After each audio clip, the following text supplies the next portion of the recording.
Projection du film C'est faux, l'élimination. Un siècle des génocides des Assyro-Chaldéens, des Araméens, des Syriaques à la salle de fête de la commune de Jette. C'était mercredi 30 septembre en présence de Jean-Luc Pirotin, échevin de la culture de la commune. La projection a été suivie d'un débat des co-réalisateurs du film pour éclairer davantage sur ce pan de l'histoire de la Turquie. Père Moussa Yamaris, animateur de cette soirée film-débat, insiste sur l'importance de la reconnaissance du génocide pour la reconstruction d'un peuple et surtout sa jeune génération. Naro Betkine, président de l'Institut assyrien de Belgique, co-réalisateur du film et organisateur de cette soirée, nous entretient sur le rôle de l'Institut, aussi bien pour sa communauté que pour les chercheurs du monde entier. Le film C'est faux, l'élimination, centenaire du génocide de 1915 à 2015, co-réalisé par Robert Allo et Naro Betkine, était à l'honneur mercredi 30 septembre 2015 à la commune de Jette.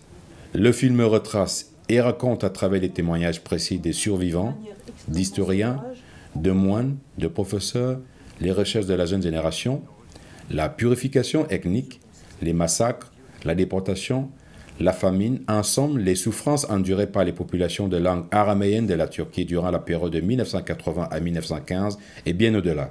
Ce génocide de 1915, plus connu sous l'appellation des génocides arméniens, n'a pas souvent pris en compte les groupuscules précités qui étaient enracinés dans les terres depuis des siècles. C'est aussi la raison et la réponse du film à ce pan honteux de l'histoire de la Turquie. Les recherches des co-auteurs du film remontent à 1880 et font ressortir l'existence de massacres à grande échelle à l'encontre des villages chrétiens orthodoxes et catholiques. Les chrétiens de langue araméenne, la langue parlée de Jésus, porteurs des plus anciennes traditions du christianisme, par exemple, seront éliminés du territoire turc au XXe siècle, relate le film. Joseph Yakou, professeur honoraire des sciences politiques à l'Université catholique de Lyon, souligne les causes de ces génocides. Les causes lointaines remontent à avant 1915. Nous avons assisté à un durcissement de l'Empire ottoman en raison de ces pertes territoriales successives qui l'ont raidi et ont entraîné le pays dans une politique de pan-turquisme, de pan-touranisme et de pan-islamisme.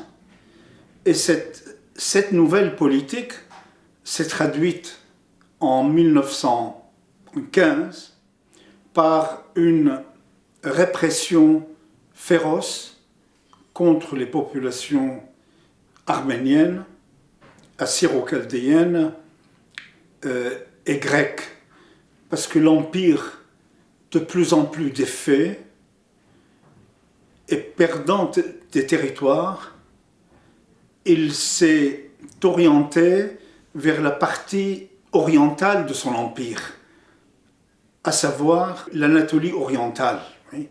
Or, dans cette Anatolie orientale, vivaient des populations qui, à ses yeux, étaient un obstacle à son expansion territoriale et à son nationalisme exclusif. Plusieurs manifestations de commémoration et de dénonciation du génocide arménien ont eu lieu dans le monde. Plusieurs soutiens du peuple assyrien se sont également exprimés depuis des années. Le mémorandum de Ephrem Barsoum, évêque et patriarche syriaque orthodoxe, présenté lors de la conférence de paix de 1920, est poignant et interpellant. Les massacres dépassent dans notre propre communauté un chiffre de 90 000 personnes, comme on le voit dans la liste ci-jointe.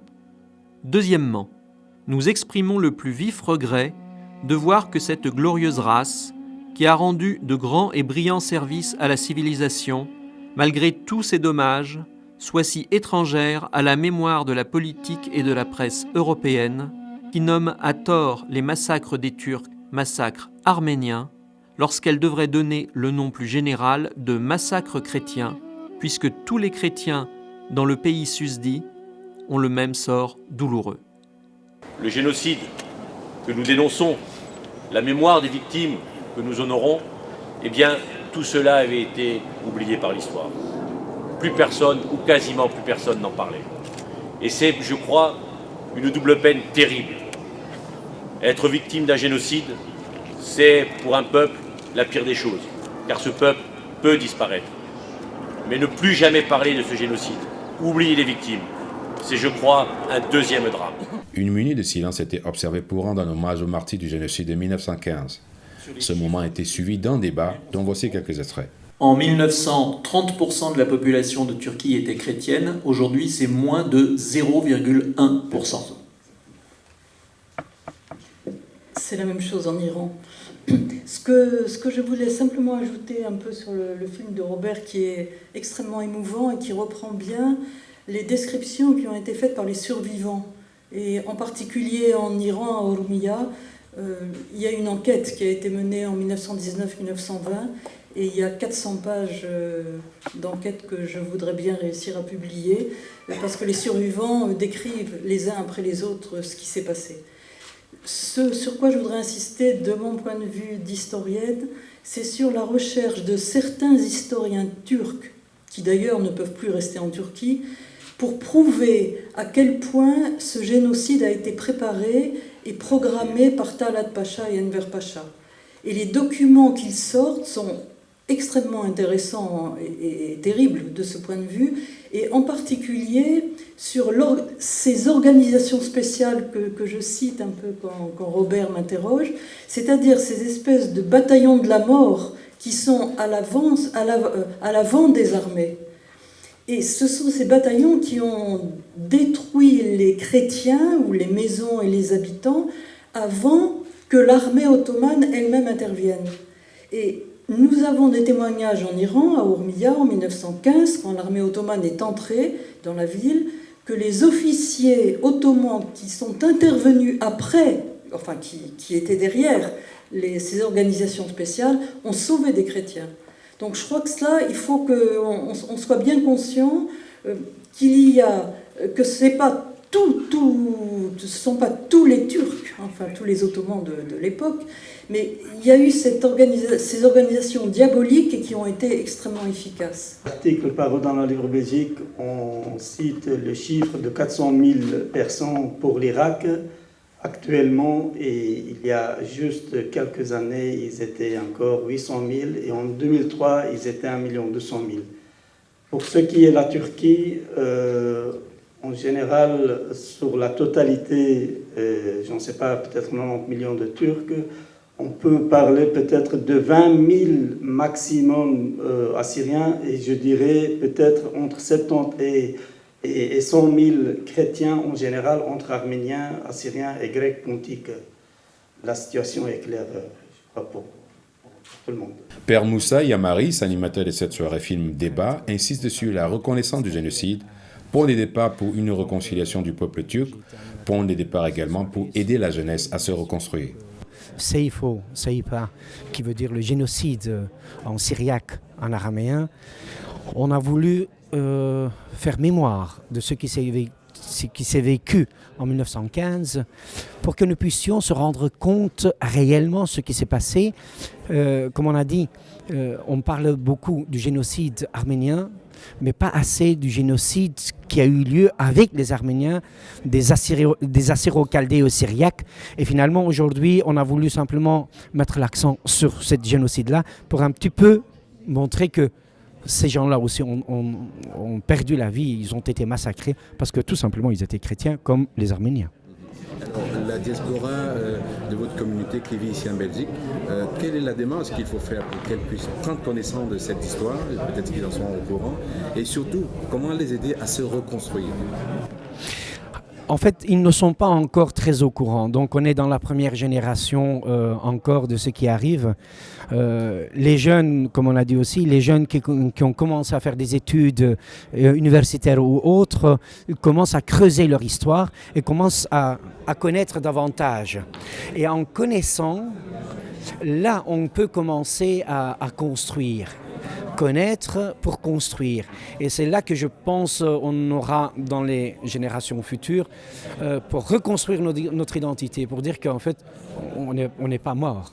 On a voulu nous faire disparaître de la surface de la terre, mais comme je dis toujours, hein, le sang qu'ils ont fait couler a fait pousser aujourd'hui d'autres personnes du même peuple et qui sont reconnaissants parce qu'ils vivent, aujourd'hui ces jeunes-là vivent grâce à ces martyrs. Et là je crois que petit à petit on arrivera à dire que, bon, on a vécu ça, mais on n'est pas mort. Il y a eu une reconnaissance par la France récemment. Cet été, il y a également eu la reconnaissance des génocides par l'État belge. Et j'aimerais savoir, est-ce que c'est assez suffisant pour faire plier l'État turc et revenir au point de départ, c'est-à-dire reconnaître véritablement ces génocides? Je pense que c'est une bonne chose de reconnaître déjà. Parce que reconnaître, c'est de dire, c'est vrai, c'est passé ainsi. Mais maintenant, la Turquie va se plier, ça j'en doute. Comme on a dit, ça fait depuis 90 ans, 100 ans que finalement on essaye de ne pas reconnaître. C'est pas maintenant qu'on va la reconnaître. Mais moi je crois qu'on ne peut pas cacher la vérité. Et l'histoire, on ne peut pas la nier. Et celui qui fuit l'histoire, quelque part en fait, va tomber dans le truc qu'il est en train de creuser lui-même. Donc là, mais je crois que c'est très important, vraiment très important que les pays européens, les pays démocrates, qu'ils fassent leurs recherches par eux-mêmes et qu'ils puissent reconnaître et dire que vous voulez ou pas, ces choses-là se sont passées. Alors pour le vivre ensemble, il y a une question qui a été posée tout à l'heure.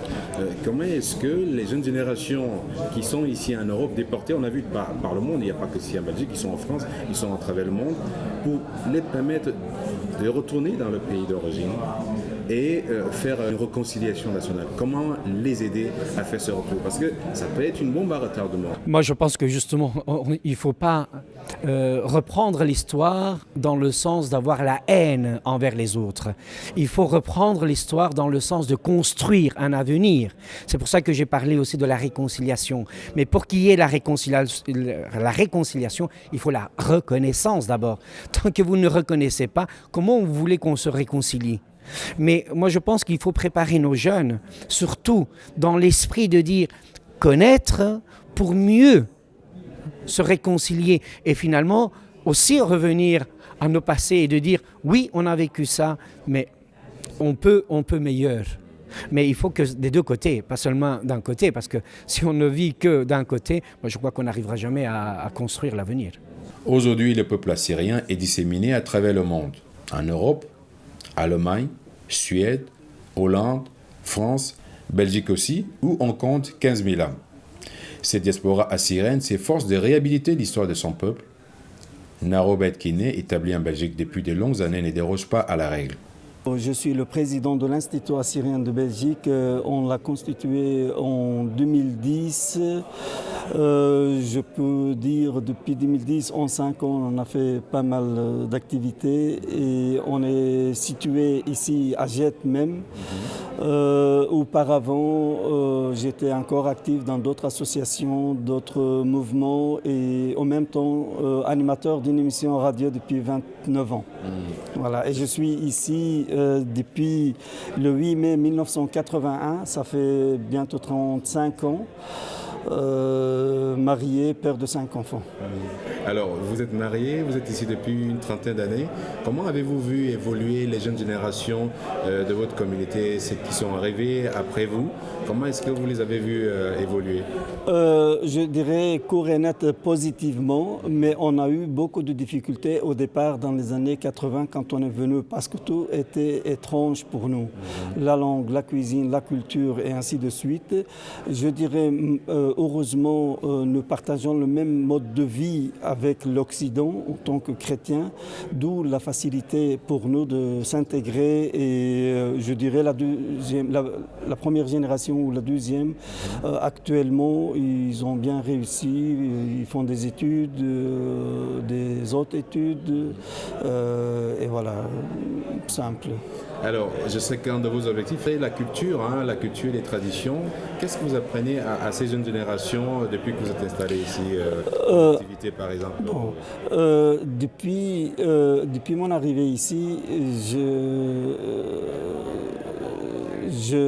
je collectionne des articles, des livres, des documents, des images, des vidéos et tout ça. J'ai créé une sorte de bibliothèque privée pour moi. Jusqu'à maintenant, parmi les nouvelles générations, jusqu'à maintenant, il y a plus d'une quarantaine de personnes que j'ai pu les aider à faire soit des travaux d'études ou soit des thèses de doctorat qui sont venus consulter ma bibliothèque privée. Et pas uniquement les gens de chez nous, il y a aussi des personnalités belgo-belges, européens, français qui font des thèses de doctorat sur nous et alors ils viennent consulter ma bibliothèque privée. En d'autres termes, je peux dire que je suis un peu connu au niveau universitaire parmi les universités de Bruxelles, qui soient ULB, UCL et tout ça. Et quand ils ont des personnes qui veulent faire des recherches sur nous, ils les envoient directement chez moi. Alors directement ou indirectement, je peux dire j'ai donné pas mal de choses, ou je donne pas mal de choses aux nouvelles générations pour le maintien de leur culture, pour le maintien de leur identité, avec le respect au pays où nous vivons et dans l'idée de s'intégrer, même je dirais de s'assimiler, puisque nous menons le même mode de vie. Bon, on ne dira pas assimilation, c'est un gros mot. Je ne crois pas que la Belgique veuille vous assimiler. Non. Quelle est la réaction de cette jeunesse quand ils apprennent, par exemple, certains pans de l'histoire de leur pays, notamment ce génocide qu'il y a eu en 1915? J'aurais difficile de répondre exactement avec certitude ce qu'eux ils pensent 100%, mais je dirais ils restent un peu nostalgiques. Ils restent nostalgiques quand ils apprennent, ils voient, ça leur fait plaisir et tout ça, mais c'est juste un moment. Après un certain temps, ils ont leur vie et ils oublient vite. Et puis, quand ils voient des événements comme maintenant, ça revient. Ils disent oui, voilà, c'est nous, il s'agit de nous et ainsi de suite. Mais ils n'ont pas trop d'attachement à leur culture 100% ou un attachement avec une sorte de nationalisme, je dirais, à l'aveugle. Non, il n'y a pas ça. D'accord. Justement, est-ce qu'à un moment donné, vous n'avez pas peur de la crise identitaire? C'est ça la question. Qui se pose la question, voilà. On le vit, mais ça ne fait pas peur. On le vit, il y en a beaucoup. Quand j'ai dit tout à l'heure le mot assimilation, il y en a beaucoup, ils sont fort assimilés. Mais on ne peut rien faire. Je ne crois pas que l'État belge pousse les gens à l'assimilation. C'est les gens eux-mêmes s'assimilent. Et d'où j'ai plus facile à dire ou utiliser le mot. Oui, certains ils peuvent aller jusqu'à l'assimilation.